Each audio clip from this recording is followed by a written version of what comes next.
السلام علیکم بچوں، امید ہے آپ سب خیریت سے ہوں گے۔ آج ہم سبق نمبر 7 پڑھیں گے جس کا عنوان ہے سویرے اٹھنا۔ یہ نظم ہے جو مولوی محمد حسین آزاد نے لکھی ہے۔ آئیے ہم اس کی پڑھائی کرتے ہیں۔ سب سے پہلے ہم پڑھیں گے اہم الفاظ۔ اہم الفاظ ہیں ٹہلتا، چنبیلی، بچھونا، مخمل، سستی۔ آپ نے ساتھ ساتھ مشکل الفاظ کو انڈر لائن کرنا ہے۔ سویرے جو کل آنکھ میری کھلی، عجب تھی بہار اور عجب سیر تھی، یہی جی میں آئی کہ گھر سے نکل۔ عجب کو انڈر لائن کریں گے یہاں پہ اور بہار کو بھی انڈر لائن کریں گے۔ ٹہلتا ٹہلتا ذرا باغ چل، ٹہلتا کو بھی انڈر لائن کریں گے۔ وہاں اور ہی جا کے دیکھی بہار، درختوں کی ہے ہر طرف ایک قطار، یہاں پہ درختوں کو بھی انڈر لائن کریں اور قطار کو بھی۔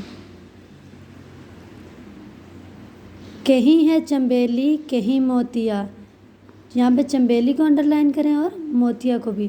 چنبیلی ایک پھول ہے اور موتیا بھی پھول ہے۔ گلاب اور گیندا کہیں ہے کھلا، گلاب کو بھی انڈر لائن کریں اور گیندا کو بھی۔ گلاب بھی پھول کو کہتے ہیں اور گیندا بھی۔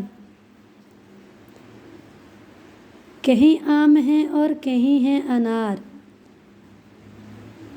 کہیں کھٹے میٹھے ہیں دیتے بہار، کھٹے کو بھی انڈر لائن کریں اور میٹھے کو بھی۔ اب آئیں گے ہم اگلے صفحے کی طرف۔ بیاں کیجیے کیا ہری گھاس کا، بچھونا ہے مخمل کا گویا بچھا۔ مخمل بہت نرم کپڑے کو کہتے ہیں۔ خدا نے ہماری خوشی کے لیے یہ سامان سارے ہیں پیدا کیے، سویرے ہی اٹھے گا جو آدمی، رہے گا وہ دن بھر ہنسی اور خوشی۔ یہاں سامان کو انڈر لائن کیجیے اور آدمی کو اور خوشی کو۔ آگے چلتے ہیں۔ نہ آئے گی سستی کبھی نام کو، کرے گا جو خوشی سے ہر ایک کام کو، رہے گا وہ بیماریوں سے بچا، یہ ہے 100 دعاؤں سے بہتر دوا۔ بیماریوں کو انڈر لائن کریں اور دوا کو۔ امید ہے آپ سب کو اس ریڈنگ کی سمجھ آئی ہوگی۔ آپ سب نے اس کی ریڈنگ کرنی ہے اور مجھے ویڈیو بنا کے سینڈ کرنی ہے۔ اللہ حافظ، بہت شکریہ۔